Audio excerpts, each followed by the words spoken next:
Jeg vil lige fortælle, hvorfor vi har tilmeldt os Spiras' arrangement Helt Sikkert Landbrug, som foregår 1. november ved traktor-høstspecialisten i Kolding. Jamen altså, det har vi simpelthen fordi, at i landbrugserhvervet har vi for mange arbejdsulykker. Og det er ikke noget, jeg ønsker skal ske på min bedrift.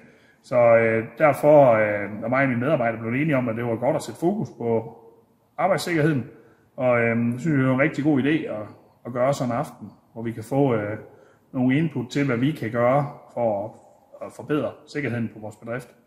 Så jeg håber da også, at I vil være med til at sætte fokus på det. Så, og ydermere, så kan det også være hyggeligt at møde folk fra branchen og se, hvad Traktor Høst i Kolding har at byde på. Så jeg håber, vi ses den 1. november.